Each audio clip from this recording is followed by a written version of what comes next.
Some people may recognize that as the theme from the Outer Limits. Seemed like an appropriately spooky piece of music for a Halloween show, right? Absolutely, Yeah, absolutely. sure, why not? You know, some people are Outer Limits people or Twilight Zone people. True. I enjoyed both. If there was one thing that bugged me a little bit about the thing that I loved about the Outer Limits was really sci-fi. Yeah. You know, it's not so much, you know. Yeah. But It was straight up aliens and spaceships and that kind of stuff. Sometimes it was a little bleak in its the way we humans would interact with these aliens. Oh yeah. Generally speaking, there would be aliens. We try to kill them. Yeah. Or they try, or they'd kill us. Or they try to. Yeah. You know, I'm like, how come there's never just like a nice encounter with the aliens? It was all very H.G. Wellsian. Yeah. They are out there and they're going to get us. Yeah. And that's it. Twilight Zone. The thing that bummed me out about Twilight Zone, love Twilight Zones. I mean, obviously love Twilight Zones, but they always ended badly. True. You know, I mean, just you start a Twilight Zone and you know that this is going to end badly. No matter what the hell is going on. Yeah. True. Very true. Yeah, no, Rod had issues. Yes, indeed. Yes, indeed. Well, we've got a whole ton of giveaways this week. Serious ton of giveaways. And so stay tuned. We'll kind of pepper them through the show. I'm going to start off right away with one that we pitched on the Facebook page. And we need you to get all of these emails to us. I'm gonna just confirm this on the calendar. We need all these emails for all giveaways on the show need to be to us by Friday the 25th. Friday, October 25th, and then we will. They're all from Paramount too. Paramount's really good to us and our listeners. We thank Paramount; they're good people, and so get them to us by October 25th. We'll get word to Paramount. And you'll get your fun giveaways. I don't know if they'll arrive in time for Halloween, but they'll arrive. And you should send all of these emails to gods@digigods.com or gods@cinegods.com. The one that we've been pitching on the Facebook page is for Crawl. And it's a full kit with all this swag and a poster. Go to the Facebook page, take a look at the picture.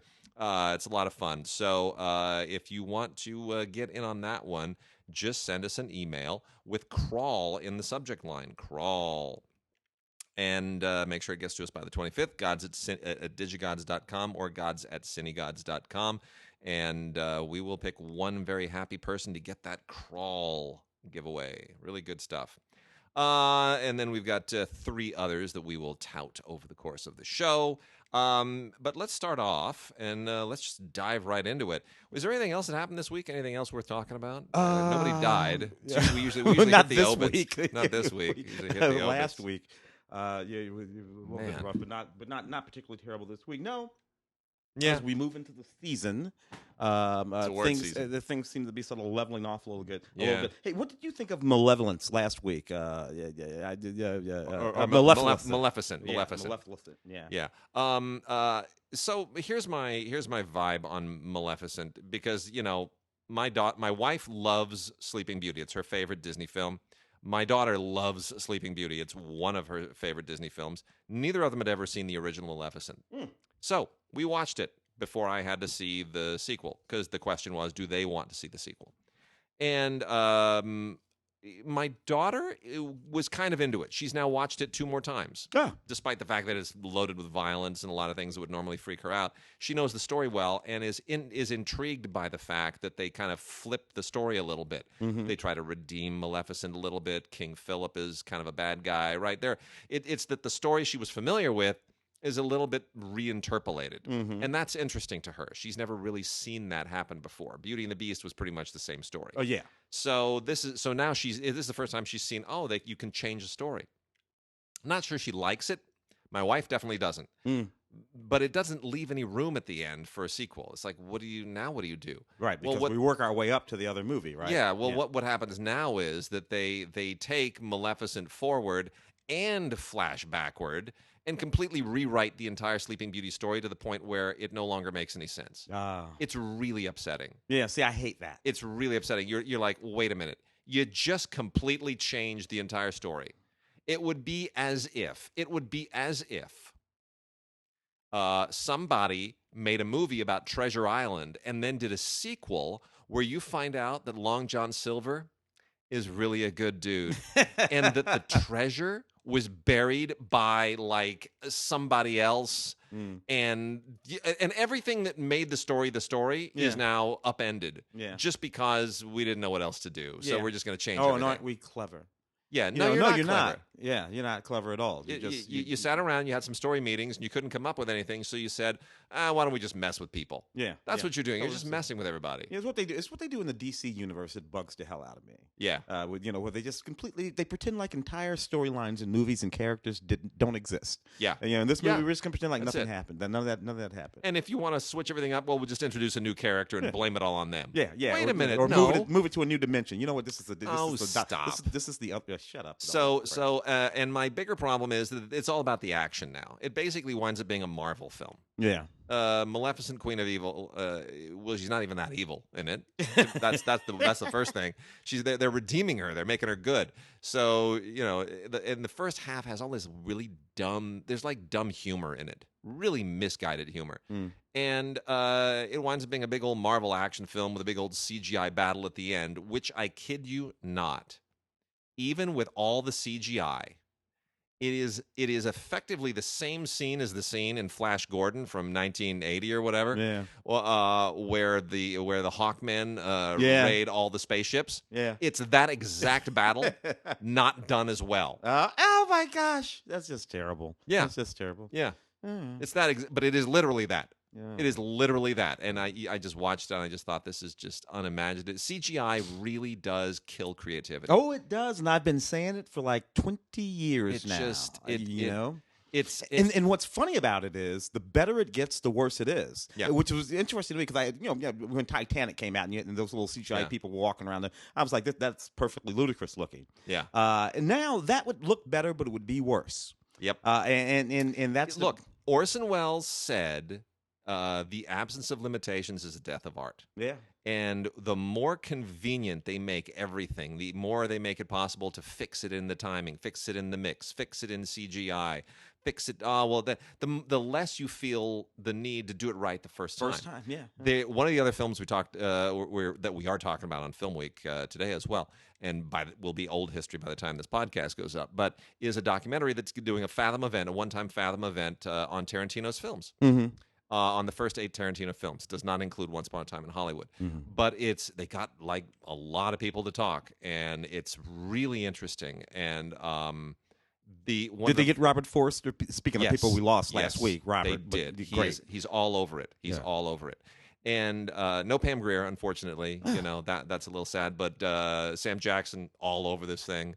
And it's really Jamie Foxx all over this thing, Tim Roth all over this thing. So they got a lot of really good people. What's one thing that's really interesting that they all keep saying, Stacey Sher is in it. Oh, and really very interesting. The producer, yeah. And they say Quentin takes his movies so seriously. Like so seriously, and some of his directing stuff in it is just absolutely beautiful. Like what he did to Eli Roth. That scene where he clubs the guy in the head in Inglourious Bastards. Yeah. Here's what he did to Eli. And Eli, being a director himself, knew what he was doing. Okay, we're going to get to you. We've got about 2 hours. We're going to do the shot in about 2 hours where he comes out with a baseball bat and just lays into that dummy and cracks its skull open. And we're going to get to about 2 hours. And so Eli, meanwhile, is pumping iron. He's getting like sweaty and he's like working. He's just working out in the gym to get ready for when they call him out. End of the day comes, it's like, oh man, we're going to have to do it tomorrow. This went on for 5 days.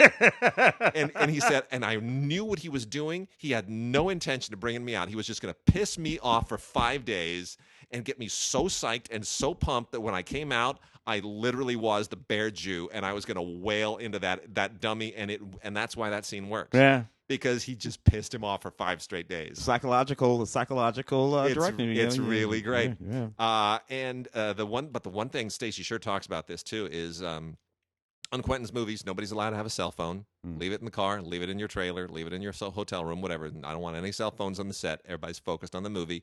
And there's no video village. Oh. No video village. There are no monitors. There's no video tap. Nobody is looking at the framing. Nope. And Quentin's not sitting, half a mile away from what's going on. He's standing right next to the camera like a director from the 1930s or 40s. Yeah. And he's got his headphones on, but he's watching the actors right there. He wants to be next to them. And I'm like, so old school. I love that. It's Well, yeah. on film. He's in their faces. He's right there, like Cecil B. DeMille. You know, He's there's still something- making movies. He's still making Still movies. making movies. I love that. Yeah, man. So one of the few. one of the few, man. One of the few. So that was really fun. So anyway, let's dive into all the Halloween stuff. I'm going to start off with Necromantics. I've never heard of these guys. Yeah, either. I've heard of a lot of wacky ass. We talked about this ahead of the show. Anyway, this is a Blu-ray, DVD, and compact disc set from Cleopatra. And apparently, these guys have been like a big deal for 30 years. This is Necromantics, 3 decades of Darkle. And it is perfect for Halloween. It is dark stuff, yeah. No region coding on this. Compact disc, DVD, and Blu-ray all together. And yeah, it's you know, look, it's thrashery and it's horrifying, but they are definitely playing the whole death thing. Like Judas Priest to these guys is like the Disneyland band. Seriously. So I mean, they call themselves Necromantics with X at the end, and the logo. See, this is the thing you don't notice. The logo is a coffin with skulls around the edge. See, it is. That took me a minute to realize that too. Their logo is a coffin, Necromantics, and then skulls around the side of it. So here are just some of the names of the songs. Night Nurse, Alice in Psycholand, Brain Error, Gargoyles Over Copenhagen. It's freaking bizarre. Subcultural Girl, Sea of Red, Glow in the Dark, Horny in a Hearse. How's that? How's that one? Nice Day for a Resurrection, Haunted Cat House. You know, so there it is. Anyway, these guys are a thing, and a lot of people love them, and I'd never heard of them before. But if, you know what, not my style of music, but knock yourself out. It might be your style of something. Also, we've got gonna just dive through a few interesting little off titles here. We've got a thing called Momo, the Missouri Monster.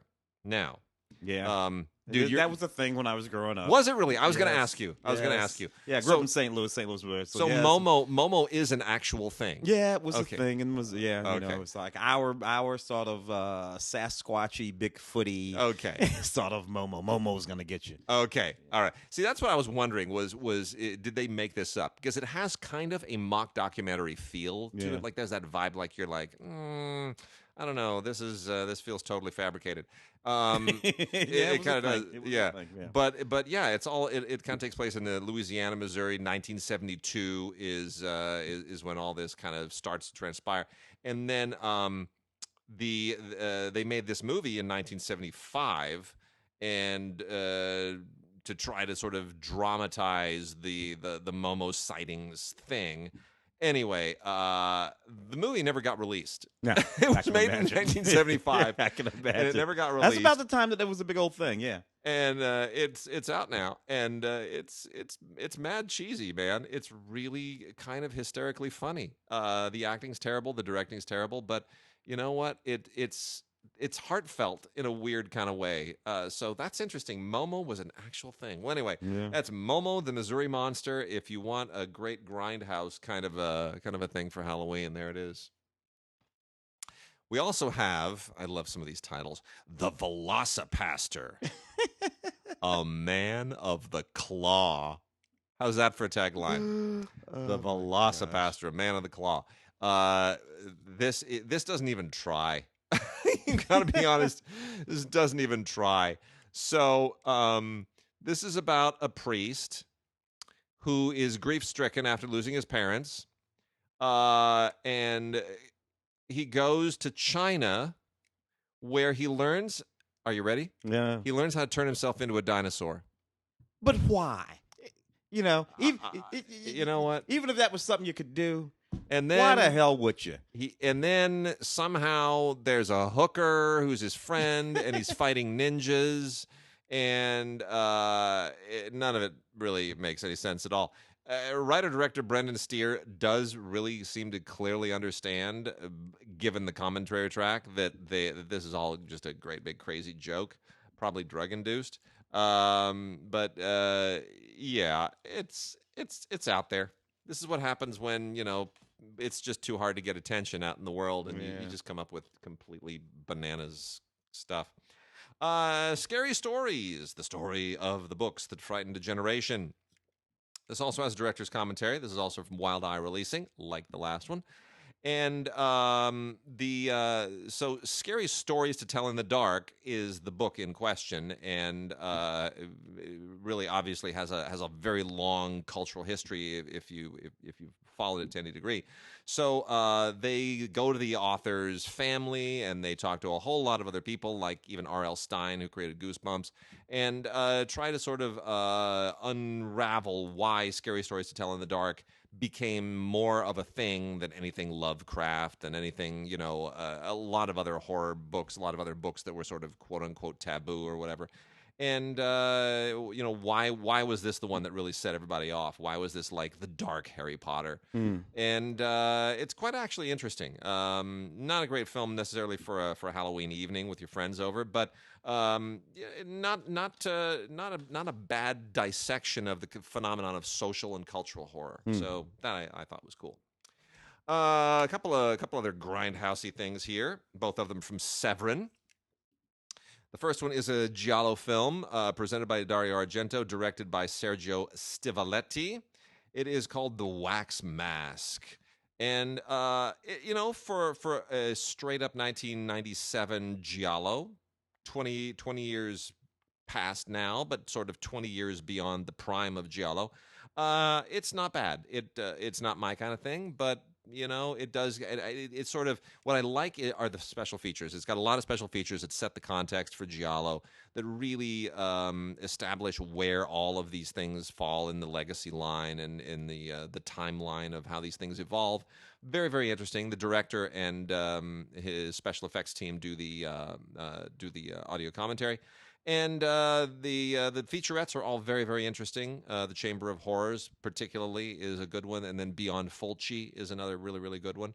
So The Wax Mask is a decent giallo film, but it also has a lot of extras that really contextualize everything in a great way. And then we also have kind of a pseudo giallo film from Severin, which is first time on Blu-ray, Killer Crocodile.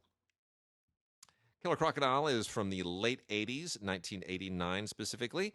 Not very good, but it clearly is inspired by Jaws and Piranha and all the stuff that those films spawned. And it's very gory, sometimes cheesy, sometimes a little bit too real, to be honest. And they have an interview with a makeup effects artist on here who is very, very good and very detailed. And that's actually very, very interesting.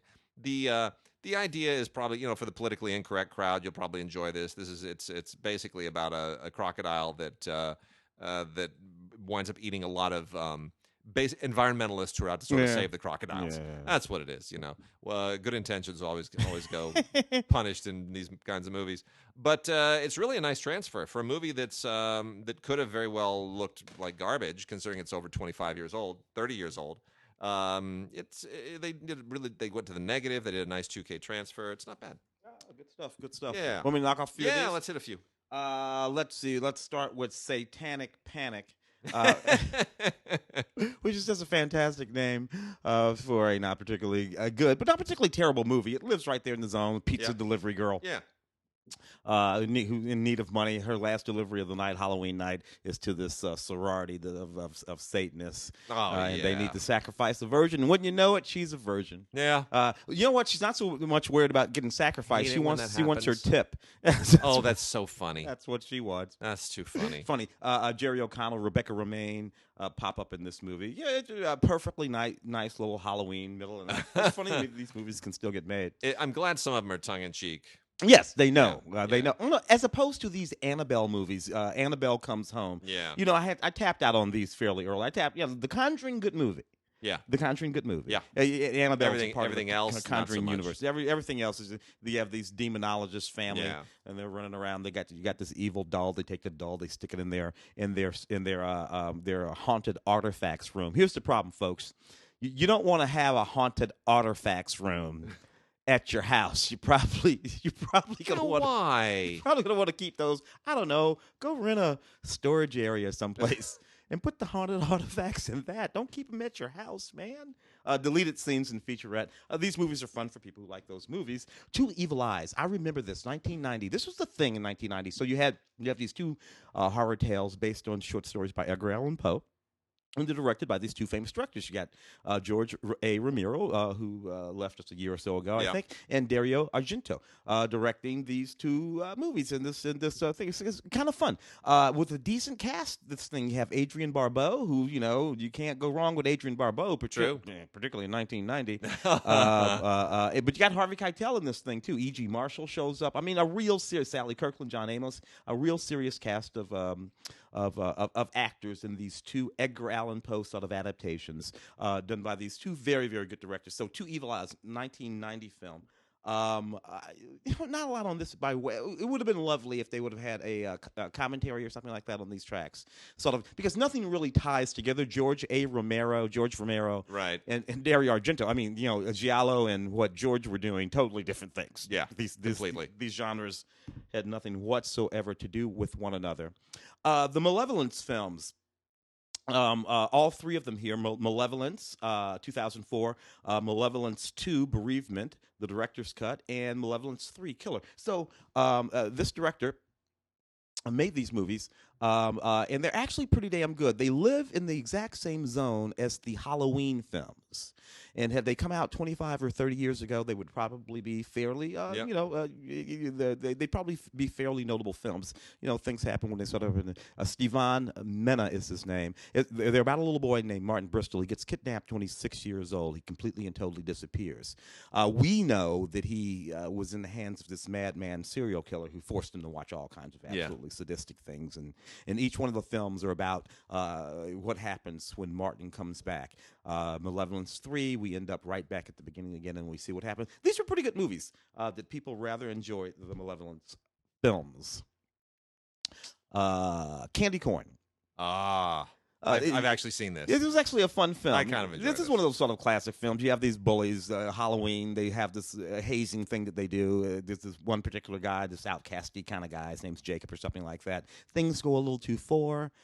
Jacob comes back and gets his revenge. This is one of those. Okay. And you really cannot go wrong with one of those. It's a perfectly sweet little film. Tony Todd.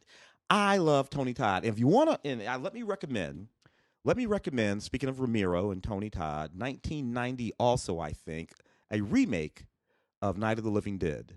I forget who directed it. George still produced it. John Russo was one of the producers of it, too. Tony Todd plays the brother. I can't remember who the director was. And that was an excellent remake of Night of the Living Dead. I vaguely remember that, and I do think I do remember. Yeah, Tony Todd. The House, the Haunting of Hill House. This was a good movie. I mean, adaptation of Stephen King, of course. Henry Thomas, excellent movie. This family, this haunted house, and we sort of work our way back through what drove them out of that house in the first place. Special features includes, this is the director's cut, and it has a commentary all the way through from Mike Flanagan. I thoroughly enjoyed this film, if you're into that whole genre of films. And lastly, for me over here, the big-ass Omen box set. Yeah. The Omen Collection Deluxe Edition, including the 2006-2007 remake of The Omen, but more importantly, The Omen, Damien, Omen 2, and Final Conflict. Those Omen and Awakening for 4. They didn't really need to do that one either. And then The Omen again. But nevertheless, the Sam Neill films were absolutely outstanding. These lived right in the zone up there with I suppose that The Omen and The Exorcist at that particular time, they're a few years apart. The Exorcist came first. I would say that those would be the two big horror films of that period that really gave me nightmares. As a kid, I'm a kid in the early 70s. Yeah. And these films freaked me out. Sam Neill, for years, I thought was the Antichrist. I did too. I'm like, he looks like the Antichrist. Look at his eyes. That put him over the top, man. Yeah, That put him on our radar. It stuck to him for quite a while. All right, that's my Halloween collection over here. Good deal. All right, a few other things here. Going to get into our next giveaway. Remind you of the first one as well. Also, we got an interview that we're going to have at the end of the show. Very interesting interview, pushing a new book, not Halloween related, but it is out. And it's called Creativity and Copyright, co-written by one of my old professors who has done many great commentaries as well on many of the original Criterion laser discs. And some of them have been resurrected lately for their Blu-ray releases. Howard Suber and John Geiger did a book, Creativity and Copyright. And it's terrific. It's really terrific. It's all about basically giving a legal foundation for writers to understand copyright before they even start writing. And what to do while you're writing, and what to do if you ever bump into any of those copyright issues that are so good. It's an essential volume for writers, so it's fantastic. So also, you know what? It's not all about horror, folks. It's not all about horror. And thank you, Hallmark Channel, because really, Hallmark Channel understands that sometimes October is about romance. Yeah. Pretty much everything on Hallmark is about romance, but that's why we've got October Kiss. How funny is this? That is just so... I'm showing Tim the cover of the DVD, which has Ashley Williams and Sam Jager on it. Yeah. I don't know who they are, but apparently if you watch Hallmark and other things, you do. And they're just sitting there, and they're giving you this smile, and while they carve a pumpkin, and... it looks all very romantic. October Kiss, a Hallmark Channel original movie.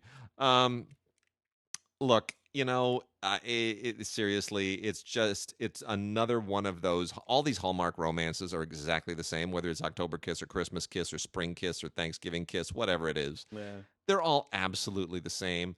They're all just about people who need love, and they come, maybe there's a broken family, and in this case, there are some kids that you can use and exploit for those scenes where somebody's trying to win over somebody else's kids. Those are always fun scenes to do. It's another one of those movies. And you know what? If you really are just weak-kneed and you don't want to watch a horror movie on Halloween night, go for that one. There's still a pumpkin in it. Yeah, there's a pumpkin. Yeah. So Crawl, which we mentioned earlier, with the first giveaway. Remember, send Crawl in the subject line, name and address in the body of the email, DigiGods.com. So Crawl is actually not a terrible movie. We talked about not a terrible movie. Good movie. Crawl actually really is very, very effective. It's super effective. This is after a hurricane has gone through Florida. And it's a great setup. So the hurricane's gone through Florida, and this woman basically finds herself threatened with a crocodile in the house, or an alligator. In Florida sense, it's a gator. So the hurricane has created a really great kind of claustrophobic monster situation, which is like real horror. And it's very effective, and it's very nicely done. I thought it's pretty well acted too, and it did reasonably well at the box office, I think, too. It's got a motion comic of the alternate opening, which is whatever, some deleted and extended scenes and a bunch of other featurettes, but nonetheless, Sam Raimi got behind this as a producer, and with good reason. It's quite well done. So get in on that giveaway. Also reasonably well done is Night Hunter. Night Hunter is kind of a second-tier serial killer movie in the vein of Seven. It's not that extreme, or Kiss the Girls. It's kind of like that. It's somewhere between Seven and Kiss the Girls. It would have probably been a straight-to-video movie if they had not somehow put together an amazing cast. This is what a studio can do. This is Paramount. We've got a giveaway for this as well. And if you want, we're giving away 3 copies of Night Hunter, 3 Blu-rays. And if you want to get on this one, send us the email. Make sure it gets to us by the 25th. Name and address in the body of the email. And in the subject line, put Superman. Here's why. It stars Henry Cavill. He's trying to make you forget that he's Superman. Yeah. Was Superman. Yeah. So Henry Cavill faces a real uphill battle, and this is what I've decided he's doing now. Because remember, there was that whole mustache thing. Remember, because he was in Mission Impossible. So Henry Cavill has basically decided there's no way to separate himself from Superman other than hair. It's pretty much it. Facial hair. So here, it's reasonably effective. It takes you about 15 minutes before you realize this is Henry Cavill because he's got a long mop of curly hair and a full beard. Yeah. And you're watching this and you're going, that buff guy looks kind of that's Superman. It dawns on you about 10 minutes in. Henry, if you really want to separate yourself from Superman, forget about the hair. Get fat. Just start with some Twinkies. Year from now, nobody will ever associate you with Superman again. That's a good point. That's how you do it. That's a good point. Anyway, so Henry Cavill. Ben Kingsley's in this, amazingly. So Stanley Tucci. Yeah. Sort of amazing. They all signed on, and a studio can throw paychecks around, and they can doll up a movie that otherwise should go straight to video and be a grindstone release. Yeah, I mean, did that movie? I do not remember that movie as a theatrical here, domestic theatrical here. I covered it on Film Week. You covered it on Film Week. Yeah, sure I missed did. it completely. It's, you know what, and it is. My issues with it are only that it goes into it takes a few liberties just for the it has some plot twists just for the sake of having plot twists. And they're twists that I've seen before. Yeah. And I kind of got in front of them, and I'm a little cynical about it. I'm like, okay, so now I'm thinking like the writer. I know what you're doing. I see you, turning the dials. Don't pay attention to the man behind the curtain. There's a very Wizard of Oz kind of manipulation going on. Nonetheless, it is a genre. And as the Tarantino documentary reminded me, as Tarantino says when he has his genre festival in Austin, don't think you're smarter than the movie. These are awesome movies. And so there is something to be said for genre where you pick a template and you just sort of hang a new subtext on an established template. Yeah. So I will, in honoring Quentin, I will say, as a genre film, it certainly does have some panache to it. So I'm not going to rip on it. And we're giving 3 of them away. Night Hunter. With Henry Cavill, Ben Kingsley, and Stanley Tucci. Also, Alexandra Daddario, who's Alexandria pops up in a lot of. She was in that middle Malevolence film. Yeah. Yep. She's in a lot of them. And then let's see here. Before I turn it back over to you, want to mention our one and only Criterion release for Halloween, and it's a really good one. People call it Häxan. It's actually probably pronounced Häxan. Nonetheless, it is Haxan. It's been out before on DVD from Criterion. It is now out finally on Blu-ray. It is an amazing, amazing Swedish silent film from 1922 that is absolutely chilling. It is sort of one of the original seminal horror films. We can talk about Nosferatu from Germany. There are a number of Der Golem. There are tons of them, but Häxan, however you pronounce it. Yeah. I don't know. The cinematography in that is absolutely striking. It's phenomenal. So effectively, this is it's a witchcraft silent. That's the thing about it being a silent film that makes the whole witchcraft and occultism of it even creepier than it otherwise would be. But anyway, it is it's essentially rooted in medievalism and in actual witchcraft superstitions from the era. This is all real stuff, not made up for the movie necessarily. And where the illnesses were oftentimes ascribed to possession and not understanding the natural world or the scientific world the way that we do today, occultism suddenly becomes your de facto substitute for science and medicine. Yeah. And so this gets pretty deep. I mean, Satanic Sabbath and possession and all kinds of other really, really just horrifying stuff shows up in here. And it is beautifully made, beautifully shot. I wouldn't call it necessarily a narrative film. It's a series of vignettes, but it is absolutely superb. And there is music from the 1922 Danish premiere, arranged by Gillian Anderson and performed by the Czech Film Orchestra. Originally recorded in 2001. Really great, perfect score. It's great that they were able to sort of redo that. There's also the original 2001 commentary with Casper Tibjerg, which along with a 76-minute version of the film, which is truncated by about 20-some minutes, and a lot of other interesting stuff in here. A lot of interesting stuff. So really, one of the most fascinating horror antecedents that's ever been put to film. It's worth checking out. It's worth having in your library, and it is Häxan, however you want to pronounce it. All right. Let me do one more before I turn it back over to you. Okay. Not really Halloween themed, but anything related to G.G. Allin is so horrifying to me that I just figure, why the hell not? From MVD, we've got a documentary on G.G. Allin, and it's called G.G. Allin, All in the Family. For those who don't know, G.G. Allin was a kind of a punk rocker and a very deeply sick, disturbed guy. Yeah. Really disturbed. Like, this stuff doesn't go on in concerts anymore. There was a moment there in the 80s, late 80s, where there were some concerts that would probably be shut down by law enforcement today. Yeah. What G.G. Allin did, I cannot be in concert. What he did with the audience, what he did to the audience, what he did to himself, cannot be said on this podcast. I would not urge you to necessarily go online and find out. But what this is about, and he died at age 37 from a heroin overdose, as you might imagine. Anyway, this is an examination of his family, which is interesting because it sort of puts a human face on the tragedy and the guy. And he passed in 1993. And here you specifically look at his mother and his brother, and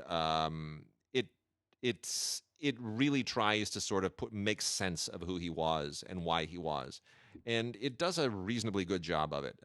It is sometimes, I think, a little bit too superficial.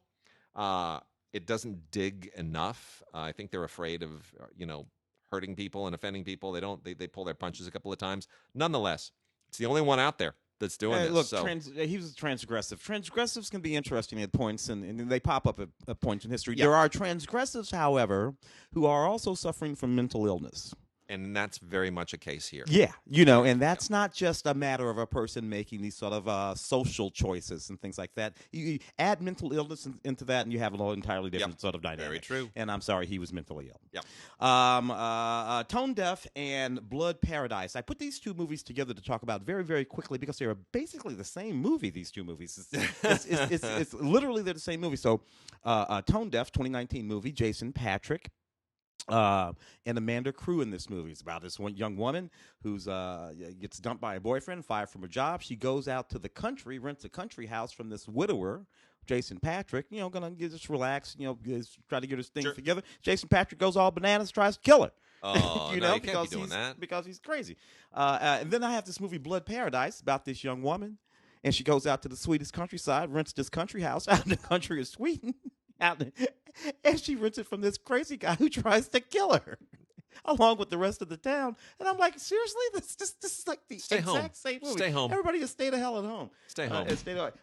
3 from Hell, Rob Zombie movie. A continuation of the series that begins with House of 1,000 Corpses. Captain Spaulding, Sid Haig, who we of course lost 2-3 weeks ago. I can't remember exactly, but not very long ago we lost Sid. Who plays Captain Spaulding in this series. Of course, Sid goes back 45, 50 years in film. Sid is in Citizen Coffee. Sid was the quintessential bad guy. But he really sort of made his bones in these horror movies, including 3 from Hell, the 2019 third installment. The middle one was The Devil's Rejects. Yeah. With all the same characters, including his wife and a few others doing all of these sort of transgressive things in society. The big difference here, none of these people are actually mentally ill. They're just making horror movies. The Devil's Revenge. William Shatner shows up in this film for about 45 seconds because William Shatner shows up everywhere. I love that he does that. For about 45 seconds. I just love it. Keep on rolling, Bill. Anyway, this is about this archaeologist. His family has been looking for this artifact on their Kentucky farm for years and years in these caves, right? Yeah. He's in this cave. He doesn't find the thing. But he does bump up against the room that it's in. He brings back a sort of evil occult sort of thing. Now him and his family have to go back into the cave to destroy the Zadafik and close the portal to the hell portal. Yeah, I always got look, you open a portal to hell, you got to close it. My favorite Rob Zombie thing ever, I will still say, is that a really insane sequence in the middle of Beavis and Butthead Do America. Yeah. That crazy bit of animation, and that's all Rob Zombie through and through. It's fantastic. We got a bunch of Kino that all pertains. Wonderful selection of Kino genre titles here. All of them from the Studio Classics line. First one, The Mindbenders, is really, really fun. The Mindbenders was from 1963 and directed by Basil Dearden with an amazing performance by the great Dirk Bogarde, who's in this along with a bunch of other people, Mary Ure and John Clements. But this was a real shocker at the time. And Dirk Bogarde was known for being able to convey a certain instability on screen. He did it in The Servant and a bunch of other movies. He was very, very good at suggesting that there was something going on in his head that needed to be fixed. He might have had a few screws loose. Just always really, really good about that. So this is not necessarily a horror film per se, but it is a psychological thriller that verges on psychological horror and has a great Cold War vibe to it as well. Got a guy who's been accused of being a communist spy, winds up committing suicide, and then his friend, played by Dirk Bogarde, thinks that he may have been subject to some kind of mind control experimentation, and that launches this this exploration and this really, really bizarre movie that combines all. It's like one of the first movies to sort of go into the chemical and I mean, it's a little like Altered States. A lot of the stuff that was in Altered States. A lot of that kind of stuff. Combine that with its Cold War sensibility. Really good kind of. It's just creepy. It's creepy and airy. It's very nicely done. Amazing cinematography by Dennis Koop. 1963, The Mindbenders. Love it. It's really good. Sudden Terror by John Howe from 1970. Definitely a 1970 movie. It's just totally right in the pocket of that kind of psychological horror. This is about a kid, and there are always these creepy kids, a really creepy kid actor. It's hard to believe this child exists in real life, who witnesses a political assassination of an African leader. And because this kid has been the boy who cried wolf, nobody believes him. Yeah. And then it just goes completely off the rails. It's definitely in the shadow of Rosemary's Baby a little bit. Yeah, and, Susan George, that Susan blonde, and definitely kind of leaning into The Omen a little bit. And there's a lot of really, really good chills in this thing. It's pretty fun, and it was executive produced by Irwin Allen. Yeah. And Soon the Darkness, directed by Robert Fuest. This is from 1970 as well. Has a great commentary on it with Robert Fuest, along with his co-writer and co-producer Brian Clemens, and their conversation with journalist Jonathan Southcott. This is a great transfer. They did a really good job digging up the elements and doing a new 4K transfer and transferring that a little bit down res to Blu-ray. But it looks beautiful.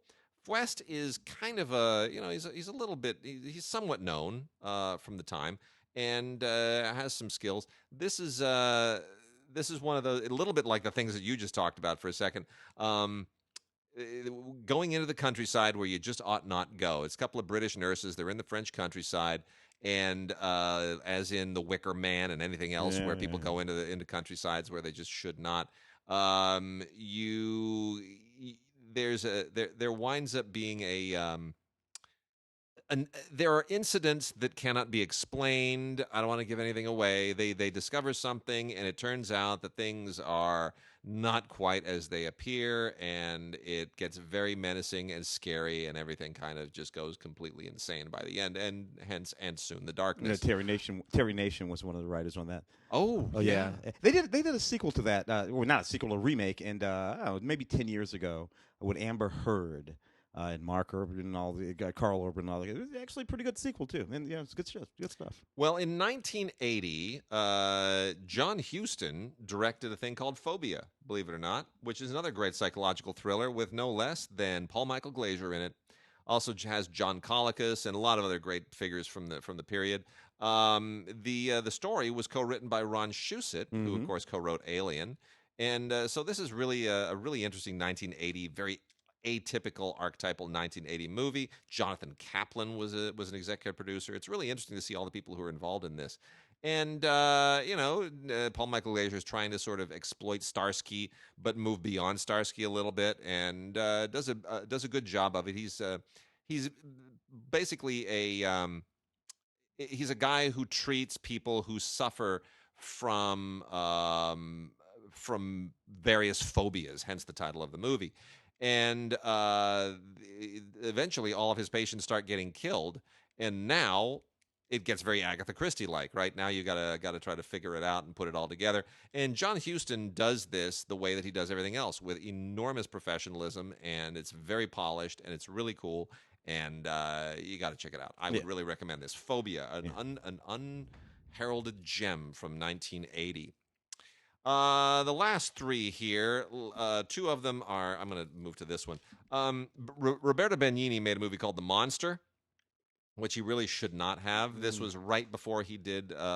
He basically before he legitimized himself with his Oscar win. And The Monster from 1994 is an attempt to make a serial killer comedy, and it's kind of funny in moments. There are times where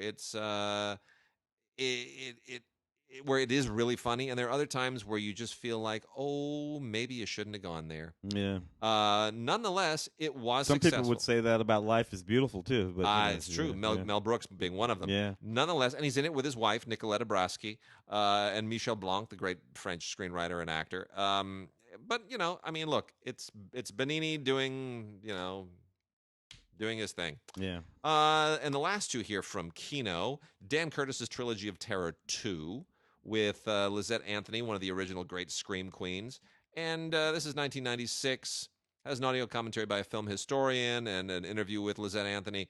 Nothing particularly great here. Dan Curtis, of course, who originally did Dark Shadows and a few TV movies like Dracula starring Jack Palance and a very weird Frankenstein. Yeah, that Dracula was good with Jack Palance. That's great. It really is great. No, Jack Palance kills it in that one. So he made Trilogy of Terror, and then afterwards he followed it up with Trilogy of Terror 2, which is perfectly fine. It's it's a little bit it's anthological, and it's kind of scary, I guess. But not brilliant, which is a little surprising. It was co-written by Richard Matheson, who normally does better work than this. But nonetheless, genre fans will probably enjoy it. And then the last one, Zoltan, Hound of Dracula. Albert Band, one of the all-time great kind of schlockmeisters, and in the 1970s, Albert Band kind of took up the baton from Corman and Arkoff and did a lot of stuff. And this is one of his better efforts. This is from 1977, the same year as Star Wars, believe it or not. You'll have a hard time believing that when you watch it. Great audio commentary from Lee Gambon and John Harrison that explains the context of this film and why it matters. And you know what? Zoltan, Hound of Dracula is a completely unusual movie for its genre. There's no way to explain it. The only name in this thing is Jose Ferrer. And this is about so there's a little Cold War angle to it as well. So the Russian army discovers Dracula's tomb, and in his tomb it was his human slave Zoltan. Not quite sure where that came from. Somebody cooked that up, but this all gets then into a weird thing about Dracula's lineage and the devil dogs that were part of this whole lore, and it's really kind of an elaborate mythology that they built up here, and it grows throughout the film and becomes really quite fascinating and scary by the end. Largely thanks to a lot of really great makeup effects work by the legendary Stan Winston. Yeah. So, all of this, but all this sort of, it's very mythological, very mystical. It's really quite good and a lot of fun. So, Zoltan, Hound of Dracula by Albert Band. Yeah. Albert and Jose were good friends. Oh, were they? Yeah, and Charles Band is Albert's son. Yeah. And Charles's first film, 1976, Crash, stars Jose. Oh, so he got Dad to make Jose be in his first very bad film, Crash. Whatever. The crap I know. That's great. It's good crap to know. All right, another giveaway right now. We have 2 copies of the 2-pack Adam's Family and Adam's Family Values that we reviewed. I think it was last week on Blu-ray. It's a Blu-ray twofer. You get both of those Adam's Family live-action movies on Blu-ray. We're going to be giving away 2 copies of those. Send the email to gods@digigods.com or gods@cinegods.com with Lurch in the subject line, body and address in the body name and address in the body of the email. Make sure it gets to us by the 25th. And we have after that only two more giveaways this week. But right now, I'm going to talk about a few foreign titles, Asian titles specifically, that we have on Blu-ray, and these are all Halloween-y things. Look, Asian horror is a category all its own, especially if it's Korean or Japanese, but Chinese as well. It's a unique kind of horror. Thai also, and it's always a great option on Halloween. If you want to go a little bit artsy, if people don't mind subtitles, there's a lot to be gleaned from these things. The Lingering from Welgo is really, really, genuinely terrifying. This is in Cantonese. It is a Hong Kong horror film, and it's as claustrophobic as any claustrophobic horror film I've ever seen. It has some similarities, I want to say, with certain Japanese and Korean horror stories, but effectively it's about a guy and his mother who are for supernatural reasons have to spend a night in the basement. And this winds up dovetailing into revelations about his childhood, and it's really there's just nothing else I can tell you about it. It's very tense, it's very suspenseful, and it's extremely well shot. And I highly recommend it. It is The Lingering on Blu-ray from Welgo. Really, really, really good. Then we also have not really a ghost movie, not really a Halloween movie per se, but kind of, sort of, and I'm just adding it in here because I like Chen Kaiga and always want to recommend his movies. Legend of the Demon Cat. This is also from Welgo. And because it's Chen Kaiga, who, of course, directed Farewell My Concubine and many other fine films, it is a Mandarin language, mainland Chinese film. Takes place in medieval China, and it's basically the story during the Tang Dynasty. And it's the story of a demonic possession in the case of a general's wife, and all that does in terms of court intrigue. It's not again not necessarily scary, but definitely supernatural, and because it's got a kind of a possession angle to it, it's worth recommending. But again, Chen Kaiga has been kind of going in a more genre direction the last few years. Tried his hand at some martial arts stuff. Now this is a little bit kind of in the wushu vein.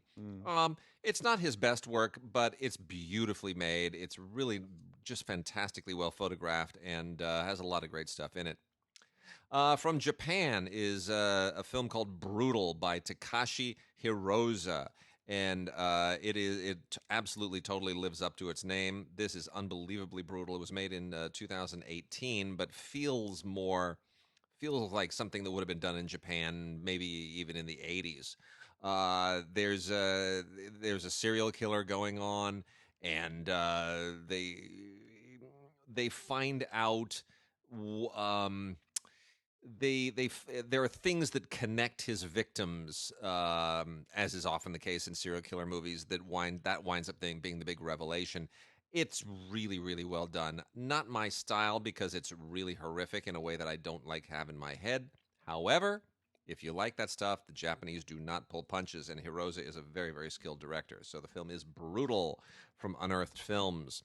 And then lastly, Who Killed Cock Robin? Who Killed Cock Robin comes to us in Mandarin and Taiwanese. It's about 2 hours long, and it is a psychological thriller from the very, very talented director Chang Wei Hao. And the idea here is that you have a journalist who is still haunted by an event from many, many years earlier, a thing that that sort of is grinding away in the subconscious, and he is looking to redeem his memory of that event by an action in the present. That's as much as I'm going to tell you about it. And it winds up sort of having the opposite effect, which is unraveling, causing a psychological unraveling. I don't want to give you any other details about what happened. You just need to see it. It's really, really cool psychological thriller. It has a noir quality to it, but it's definitely a really good one for Halloween because it's just so loaded with mood and darkness and shadows, and the music is great and the sound design is terrific. Who Killed Cock Robin? Really good movie. All of those are on Blu-ray. Sweet, sweet, sweet. I got a few here. I guess we can take a look at. Yeah. Including Itsy Bitsy, which is a neat little movie based on that poem. You know, yeah, the Itsy Bitsy spider. Yeah, which is like a creepy poem to begin with. Let's just point that out. I have no idea why we would do it. Anyway, this family lives in this mansion, and the mansion has an entity in it that appears to the family as a sort of giant spider. Bruce Davidson, the wonderful Bruce Davidson in this, and Denise Crosby played Tasha Yar. That's right. Generations, I think, with Star Trek. The originally Next Gen, but last time was in Generations. Yeah. Cool too. So kind of creepy little film there. The 1988 of The Blob. Chuck Russell film. Yeah. With Kevin Dillon as opposed to Matt. People forget that Kevin Dillon was actually a movie star in terms of leading man in movies. Yeah. But before his brother, Matt Dillon, in this neat little movie remake of the 1958 film. Of course, not bad, not particularly better in any particular way. But I could see probably doing a Halloween double feature. Sure. Of The Blob and The Blob. Frank Darabont, one of the screenwriters of the 1988 The Blob, which I did not know until I looked up. Right, good friend of mine, Art LaFleur, also in that movie. Art was in a movie of mine. Bill Moseley shows up in the movie. It's funny how all the horror guys sort of roam around the same movies over and over and over again. And then we have a 1968 film, The Devil Rides Out, Terrence Fisher film, Christopher Lee. And this, basically, it's a sort of devil-worshipping film. Christopher Lee is this guy, lives out in the country. He has a friend who comes to visit, and they have been appointed godfather for a third friend who has died son, his young son. This young son has all these friends that come out to the estate to visit with them. And Christopher Lee fairly quickly figures out that this is a satanic cult, all these people. Fortunately, Christopher Lee's good at that because he's played Dracula. He knows that many times. He knows that stuff. Yeah. Fortunately, he's pretty proficient at black magic himself, and there's just going to be a Donnybrook with the devil. We're going to get the goat of Mindy's and all that kind of stuff. Anyway, in the late '60s, all of those sort of Wicker Man-y, devil-y, vampire-y, demon-y sort of movies were quite a thing. This is a pretty good one among them, and an excellent director in Terrence Fisher, of course, who's just wonderful at all that kind of stuff. And we're going to I got a couple of little ringers here on DVD only, and then I'll wrap out with some great stuff from Arrow. First one is called Karma. It's hysterical. The best tagline ever. Karma, what goes around? It knows we're going to complete it. It literally. It is. That's it. Karma. Horror film called Karma. Yeah, that's where it is. Anyway, this is about this kid who takes a job basically evicting people who haven't paid their rent, and somehow that leads to an encounter with a demon, which should serve you right for evicting people. Demon will come get you. It's silly. It's got a few scares. The more interesting one is The Drone, which is from Jordan Rubin, who previously directed a film that I absolutely hate, which is Zombeavers, which is, zombie beavers assaulting these people in a cabin in the woods. This is the dumbest movie ever. You gotta appreciate the title. It's just so silly. I know, Zombeavers. And anyway, this one's called The Drone. It's basically Child's Play, only with a drone instead of Chucky. Yeah. A serial killer has a drone. Yeah. Lightning strike. The drone winds up basically being the electronic Hal thing. Yeah, it's the soul of the serial killer or whatever. And then there's a couple who now they own the drone, but the drone has a mind of its own and starts taking over their lives and everything in their house. Whatever. Is it scary? No. Is it silly? Yes. Somebody will like it. I'm sure they will. Yeah. All right, Arrow has a ton of great stuff this week. Ton of great stuff. Arrow, of course, has also Arrow Academy, which is the more legit stuff. And Arrow Academy, I want to start off with a really, really good movie that is kind of more for sophisticated tastes on Halloween. If you don't want to go straight up scary, go with Man of a Thousand Faces, which is the biopic about Lon Chaney starring James Cagney. One great actor portraying another great actor. And, of course, Lon Chaney played a lot of extraordinary parts in horror films, helped legitimize horror very, very early on, beginning with silent stuff like Phantom of the Opera and lots of other great stuff. And Chaney's life is really, really interesting and very, very sad, and it's worth checking out. Also, he was in The Hunchback of Notre Dame. Really one of the great legendary figures of the silent era. James Cagney, one of the great screen actors of all time. And this is a wonderful, wonderful movie. Man of a Thousand Faces, well worth having in any film library. This was made in 1943, and it's a good, sophisticated Halloween film. Now, from Arrow straight, we get stuff like Billy Sinise's The Dead Center, starring Shane Carruth, who created Upstream Color and Primer and a lot of other things. And Shane Carruth, of course, really kind of a significant figure in a certain art house style. And here, Shane Carruth plays this psychiatrist that you don't want treating you or anybody near you, and who is in this case administering to a patient that you don't want anywhere near any doctor. It's a really unusual relationship between the two, and from there it just goes completely haywire, and there are some possible supernatural things that are going on. So it winds up being a cat and mouse between doctor and patient that has other ramifications. It's scary but intellectual. The Dead Center is the film. We also have Crimson Peak, a Guillermo del Toro movie that oftentimes gets a little bit overlooked. It's a fairly recent. I don't know, why did nobody pay any more attention to Crimson Peak? Yeah. I mean, it's Guillermo del Toro, but it just kind of came and went, right? Well, anyway, so Guillermo del Toro basically made this gothic romance with horrific edges to it called Crimson Peak, and it's a worthwhile film. Comes with loads and loads of extras here. It's a beautifully made film, as you would expect always with del Toro, and it's got all kinds of featurettes and interviews and all kinds of it's just, I mean, it's tons. This is a video essay by Kat Ellinger, who often does a lot of commentaries on these things, deleted scenes. It's solid, and it's del Toro. What do you want? You cannot go wrong with a movie that is called Killer Nun. You just can't. That's one of those titles that just begs to be seen.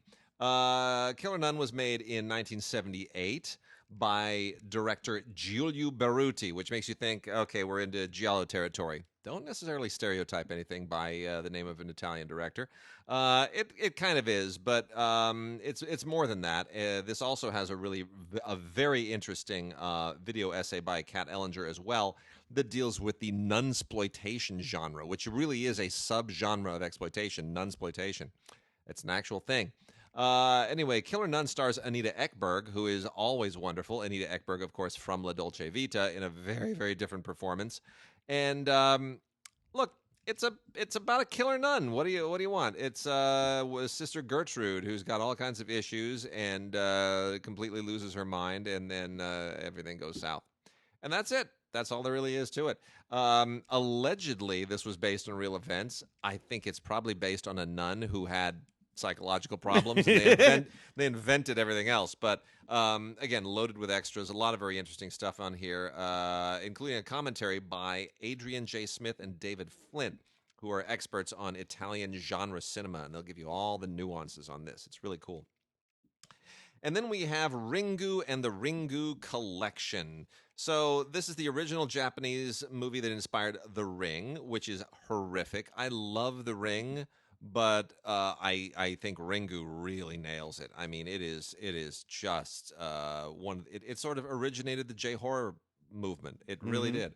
1998, it just changed everything. Hideo Nakata is the director, and Ringu by itself, great movie, fantastic movie, lots of great extras on it.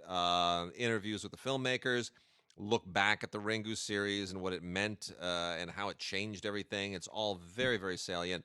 David Kalat, whom I've worked with for years, wonderful, wonderful film historian, does the audio commentary. It is absolutely superb. And the transfer, 4K restoration from the original negative, tremendous, overseen by the cinematographer, beautiful. If you want, you can also get the whole deal. Ringu 2, Ringu 0 as well, all of them in a boxed set in the Ringu collection. And I think it's a solid trilogy. I really do.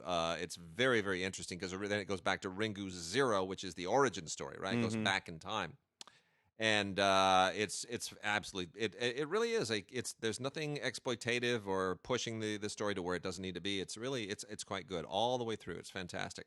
So the Ringu collection is also there in a box set. And then lastly, this is the one I want to talk about for a moment. We have the Arrow release, the special edition with booklet of John Landis's American Werewolf in London. Tim, Tim, do you remember where you were when you saw this? Oh yeah. Me and Rich still in St. Louis. I know the exact theater where we went to see it. I remember the first time I saw the trailer for that. I remember the movie that I was watching that was the trailer on, and they did the thing with the wolf with the. I know. And, we were amazed. The practical effects. It was just incredible. Fantastic. And of course, what's his name? Naughton. David Naughton. He was David Naughton. Naughton. He was the Dr. Pepper guy. That's right. At the time. So I'm watching this guy being the Dr. Pepper guy. He's singing and dancing, hey, the Dr. Pepper, whatever. I remember that. Next thing you know.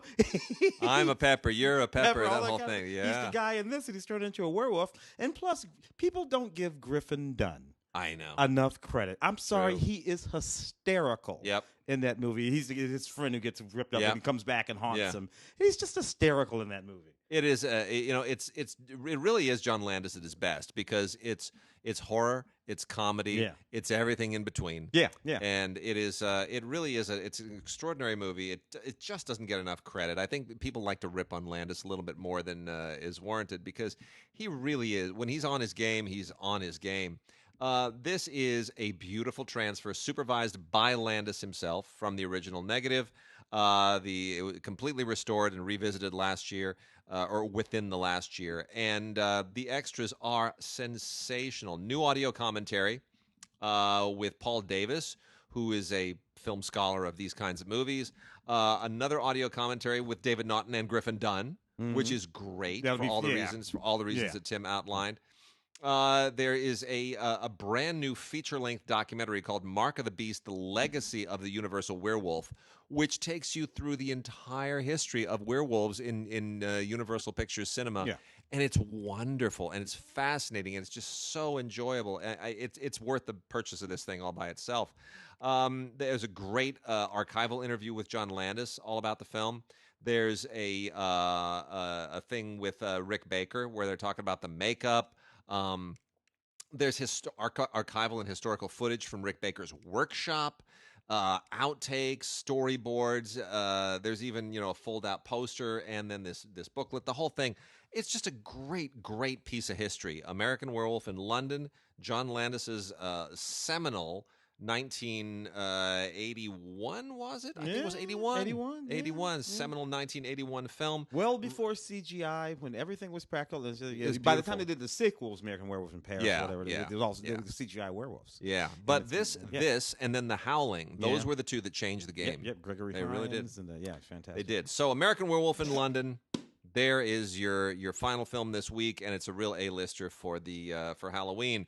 With that, we are done. Have a fantastic Halloween, and now we're going to take the show out with an interview with the authors of Creativity and Copyright.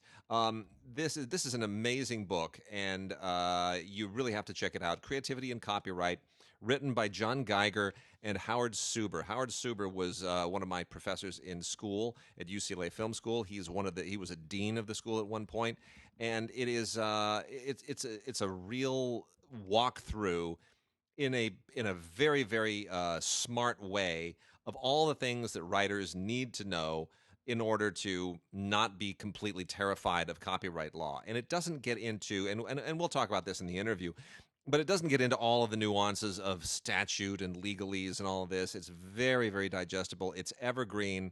And I would recommend anybody who's writing a novel, a short story, a screenplay, whether you're writing with a partner or somebody else, whether you're adapting something or something else, whether you think you have the rights, whether you know you have the rights, it doesn't matter. Everybody should have this. Everybody should read it. It will really, really arm you with knowledge that you need to be able to write freely and to know what to do with what you write. So, Creativity and Copyright, Legal Essentials for Screenwriters and Creative Artists. The authors are John L. Geiger and Howard Suber, and here is my interview with them. It is my enormous privilege to be speaking today with John Geiger and Howard Suber on their book Creativity and Copyright, Legal Essentials for Screenwriters and Creative Artists, an amazing book that I recommend to any writer, screenwriter, novelist, any writer at all. This is a thrill to me. Howard Suber was one of my very best professors in film school, and John Geiger, an attorney and a screenwriter. John, let's just start for a second. You graduated with an MFA in screenwriting at UCLA, so with a legal background and a screenwriting background, you are uniquely suited to address this subject. Exactly, Wade. I've worn two hats and continue to wear two hats in this area. I've been in the courtroom. I've been in the pitch room. I've seen it from both sides. And Howard, you have done very well as a witness in many of these kinds of cases. I know a lot of people don't realize that that's sort of a thing that you have done over the years. So you have witnessed this up front and personal, very, very close. What can happen when you don't do this correctly? Yeah, I think my first case was The Exorcist, so I've been at this a while. Wow. Well, let's get right into it. The thing that how did this book actually start to come about? It was like a series of conversations between the two of you, if I understand correctly. Well, that's right. Yeah. I'm apt to say when we look at the history of this, because origin stories are always so fascinating. To quote Charles Bukowski in Post Office, it began as a mistake. We thought it would be a very easy book to write, and we would trade a few emails and hit print, and it was a topic we were both very fascinated in, and it. I'd like to think of it as an overnight success, but the night was 12 years long. Right. Yes. Well, everything always takes longer than you expect, but this was ridiculous. But we finally got it. So there was a lot of material. Yeah. To answer your question very directly, Wade, it's a topic that we both thought was not addressed well by a tsunami of guidebooks that were already out there. The legal ones tended to be inaccessible, and the creative ones tended to be incomplete. And our goal was to reduce the guidebook to something that was both legally comprehensible, but literally accessible. Yeah. Well, what I love about it, and I'd love it if you could both kind of address this a little bit. The thing you always think about, and I've certainly gotten more than my share of film business books on the shelf, and they're almost all obsolete because they all cite court cases and precedent and statutes, and almost none of it is unchanged today. It's all very, very detailed legalese. And what's great about this book is that this is evergreen. This is about best practices. This is about the big picture, the sort of the things that every writer needs to be aware of, no matter what the law is, no matter what the country might even be, for that matter.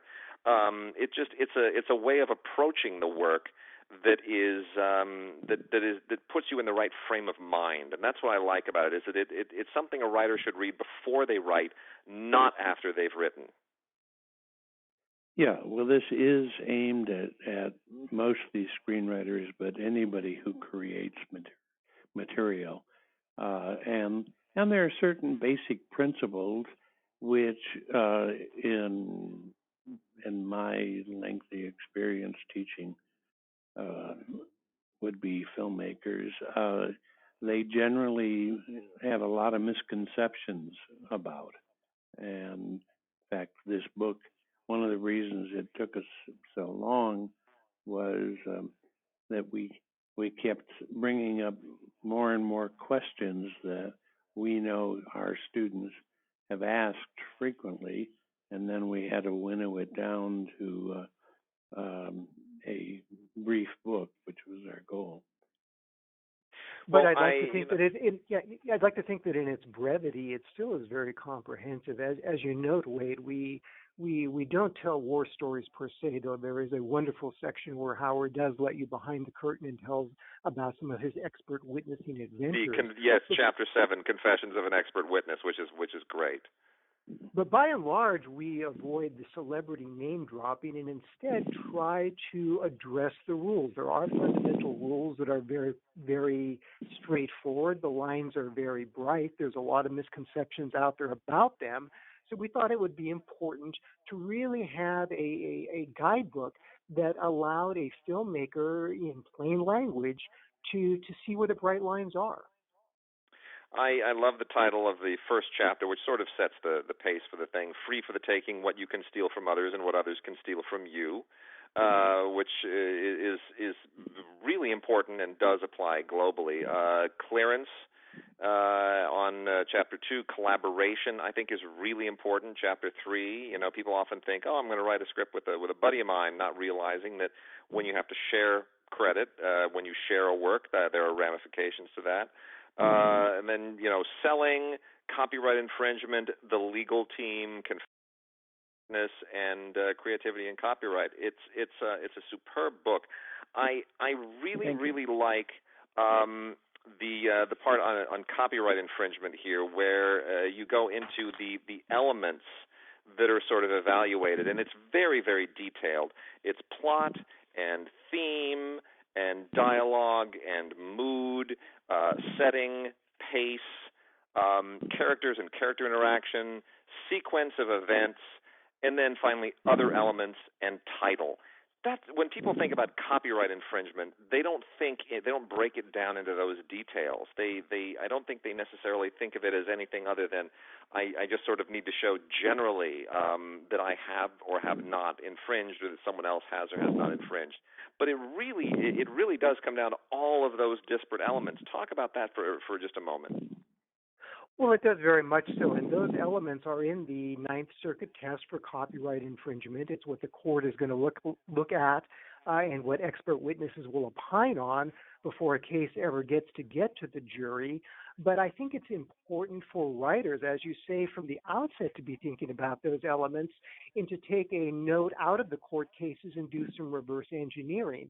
Not all of those elements are equal in terms of protectability, and I think it's important as a writer to know where your creative energy should go.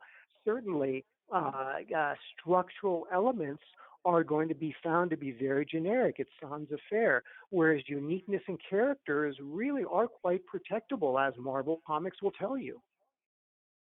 Howard, it's interesting. Sorry, go ahead. John, you used the term sounds fair. Why don't you explain that? Well, our sounds fair really is the structural elements of storytelling, the expectations that there are certain elements which, if you put into a piece, an audience expects to see a certain outcome. I think all of the genre, the structure for each genre, there is a structure which is unique, and there is an expectation based on that genre, and no one holds a copyright to that. In fact, the expectation is that you will use that, and that's part of what is free for the taking and should be employed by a sophisticated screenwriter in any particular genre. People are often confused about the difference between plagiarism and copyright. We all learned someplace in grade school or junior high that plagiarism was a no-no in academia, and that was emphasized throughout college if we went, and it could even get you thrown out of some colleges. But plagiarism says that if you use the words or ideas of somebody else, you're supposed to tell us who that person was and where you got it and where the reader can find the same material. You can't copyright an idea, and I might add, you can't copyright a story idea, which is a term I use that is not used by lawyers, but it's something analogous to sans affaire that John just talked about. And very often in the cases I had over a 40-year period, the plaintiff would show that they really didn't know that elements of their script were used by lots of people before them, going back in the 2,500 year history of Western drama. And so they would claim, for example, and I'm thinking of a specific case, the movie Twister, where the plaintiff essentially seemed to claim they invented the idea of a disaster film, and then furthermore thought that they had invented the idea of combining a love story with a disaster film. Both of those things are what John just defined as sans affaire. Just as if you have to take the greatest cliched plot of all, boy meets girl. The boy meets girl, but they can't rush to get married in the old-fashioned films. We have another hour and something to go. So boy meets girl, boy wins girl, boy loses girl. And then, of course, you have what can be called the obligatory scene. Boy wins girl back. Just as in a Western, if you don't have a face-to-face encounter with the villain, the story is incomplete. But that's also true for horror films, war films, and a lot of genres. These are story ideas that nobody owns, and therefore anybody can use them. Sorry, go ahead. Yes. And you expect them to use them. If you're writing a Western and you don't have a reluctant hero and a gang of villains, and a bar fight scene and a chase and an ambush and at some point an escape, you're probably leaving money on the table. These are elements that are endemic to the genre, and there's a certain expectation that you're going to trick those out in the genre. It's so important. The funny detail here, just today, a new set of Criterion Blu-rays was announced for late December, one of which is Sidney Lumet's Failsafe, which resonates in my mind from Howard's comedy class when he showed us Failsafe and Dr. Strangelove and pointed out that they are effectively the same movie, only Failsafe has no jokes. And most famously, Stanley Kubrick did sue to stop the release of Failsafe, and they eventually reached a settlement that Failsafe wouldn't be put into theaters until Strangelove was out of theaters, but they were released the same year, and it remains really a fascinating curiosity of movie history. So at the highest echelons, these questions of common elements continue to resonate, and it's just so important that writers think about them. Yeah, and you've just hit upon a key point. People often tend to think because there are similar or common elements that if the second one, the one that was created after the first one, uses the same elements in the first one, they must have stolen it, in quotes, from the first one. John, what is that legal phrase for that kind of logic? Well, I can tell you in lay terms, you think you're the second in line, they're the second in line, but you discover that you're the second in line, that there is an antecedent work that you both might be borrowing from. And in fact, that's in my testimony, that's probably one of the points that I make more often than any point.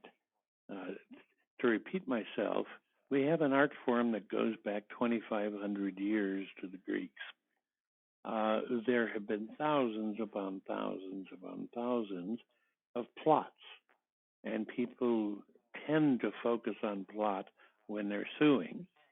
And I have often written in response to a plaintiff when I'm working for a defendant that the plaintiff seems not to know the history of his or her own medium. That what they claim they invented, and of course that's the wrong term. You have invention that you patent. Copyright has nothing to do with invention. And they claim they invented something, and they're not aware that other people have done so, often in very famous works. Interestingly, those tend to be structural elements or other set-piece tropes. If you look at Shakespeare, who was the greatest borrower, I think, in British literature, when you remember Shakespeare, you remember characters. You don't really remember plot. You think of Romeo and Juliet and Lady Macbeth and Othello, King Lear, Prince Hal, but you don't immediately think of what happened in those stories. And Shakespeare gives us a hint at that, and he oftentimes titles the stories with the lead character's name. It's very, very true. And Shakespeare didn't have as many lawyers in his day, I don't think, either. Well, they didn't have copyright law either, which is why several of Shakespeare's, especially his history plays, were taken out of Plutarch's Lives, which was a series of books that was popular in his day. But without copyright law, he and his audience had no trouble, quote, stealing from each other. But, this goes back to the Greeks. There are several versions of several of the key Greek plays that have come down to us. And most of the stories were in circulation long before Sophocles, etc., got around to writing their works. I want to talk for a second about collaboration, because I think it's so important, because almost everyone at some point winds up working with someone else or working with someone else's work or in some way collaborating. And I love that we have 3 consecutive sections, and they are all questions, and the answers are so succinct. When should I use a written collaboration agreement?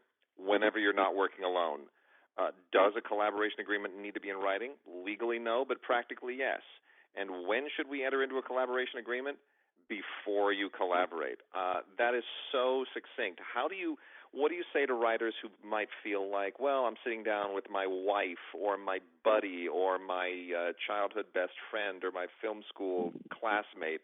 It's awkward. It's weird. We shouldn't have to have something in writing. Our names are together on the title page. How do you sort of soften that lesson for them? Well, interestingly, the collaborations that work very well and that don't work well at all often begin without a business context. It's not somebody auditioning to be a collaborator. There's a chemistry there. And right. What I would say to them is that's fine, but troubles come along the way. And the very best time to troubleshoot is while you've got an equal bargaining position. Guaranteed, once there are issues down the road, the dynamic will have shifted. The power dynamic will have shifted. And if you can't reach an agreement right up front when the stakes are very low, it will be virtually impossible later to do it when the stakes have changed. It's just a smart, safe thing to do, and it's a good way to test the waters about how you resolve conflict as a collaboration team. Because collaboration will not all be smooth sailing. There will be choices that need to be made in the artistic process, and it's how you get into the community stream and resolve these is important, not just for the business end, but also for the artistic end. Wise. Very smart. Howard, anything to add to that? Over the decades, I've had students come to me with various kinds of problems, many of which are in this book. And one of the most commonest is the student or former student will say to me, Howard, I've got a problem. Now, right away, I know that I have a 50-50 chance of hearing it was a problem with a partnership that went bad. And if their next sentence is, I sat down with my classmate, my girlfriend, my buddy, and I know where this story is going. I can't emphasize enough that, especially if you like the person, there's some kind of affinity with the person, you got to get in writing your mutual expectations, not only of how you're going to share the fabulous wealth that comes out of this collaboration, but what you're going to do if you get a divorce. It's exactly like a divorce. You have such emotional investment in the relationship that it clouds your judgment about what you and the other person are doing professionally. And as John said, if you don't do it beforehand, when you're still friends or lovers or whatever, this can be a really bitter episode in your life.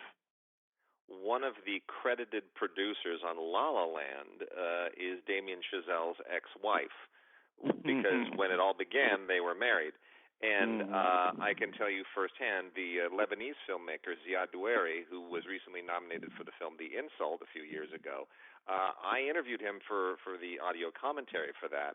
And he gets co-screenwriting credit with the woman who was his wife at the time they wrote it, and who was his ex-wife by the time they were finished with it, at least by the time he was finished shooting. And it's funny you say that, because people think, oh, well, divorce. But these stories happen very often where the people will start writing something together and they're married, and then the marriage goes south, and then the show goes south with them. Jerry Anderson, the famous creator of Thunderbirds and Space 1999, he and his wife Sylvia were married and co-producers of Space 1999 in the first season. By the end of the first season, they were divorced, and it jeopardized the second season. So, I mean, these stories happen.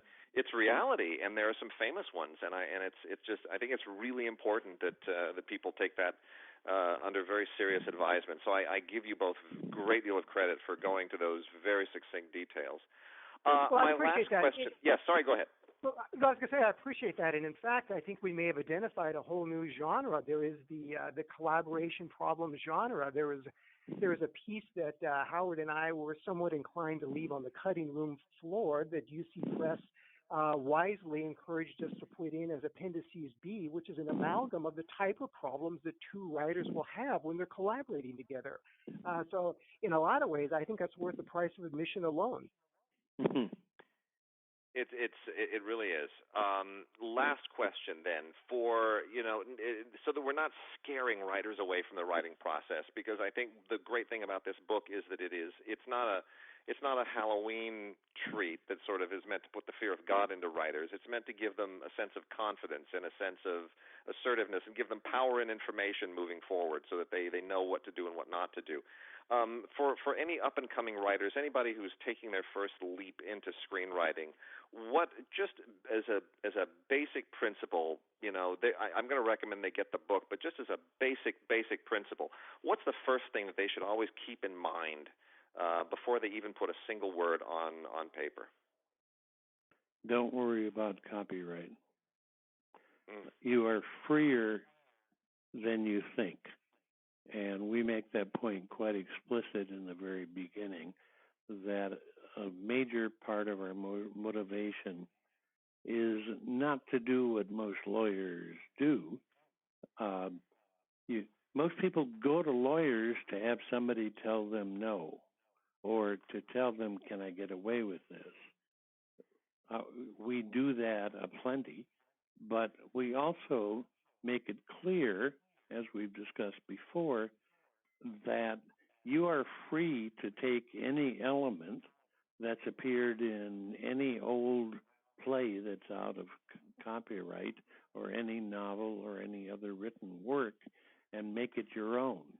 You are free, in fact, we don't have time to go into this, but you are free, in fact, to take elements of other people's contemporary work if it's material that's not protected by copyright. That is, to use that phrase again, sans affaire. And don't be so inhibited. Don't think you have to buy the life rights to somebody who you're interested necessarily. And besides which, you're not a lawyer. If you do, the company who's interested in your story has lawyers, and they'll tell you if you do. And you are free to take elements, to repeat myself, that other people who you see working have used. You don't have to buy the rights to somebody's book, as long as you're taking elements that are not protectable, that are not subject to copyright, such as ideas, titles, general dramatic structures, etc. Interesting. The career in the arts, artistic endeavors are difficult. It's difficult enough as an artist working alone, but to try to turn your artistic endeavors into a career makes it that much more difficult. And I think it's important to align your expectations, to have a pretty good understanding about why you're pursuing your craft. So for a writer with that blank page, both in terms of a project or the career, I would say actually go to the epilogue first and consider the advice in the section entitled Death of Copyright. What does copyright mean to your career? What do knowing the rules allow you to do and not do in terms of your creative enterprise? But moreover, have an understanding of why you're pursuing your art form, so that your expectations are fulfilled. It doesn't always end in a sale, but it should end in something that allows you to move on to the next project and the project after that. This is a long-term practice. And I think anything that doesn't encourage you and serve you well in pursuing it as a long-term practice is not helpful. And I hope this book, in that regard, if only in that regard, is very, very helpful. Because I think that at the end of the day, having that clear expectation empowers you in your career. And one of the many tools in the toolkit that you have for longevity is a clear understanding of the legal rules. Gentlemen, thank you so much. This is so helpful and so instrumental. I recommend this to everyone who intends to put a story down at any point in their lives. Creativity and Copyright is the book. Legal Essentials for Screenwriters and Creative Artists by John L. Geiger and Howard Suber. Gentlemen, thank you so much. Best of luck with the book. Thank you. Thanks so much.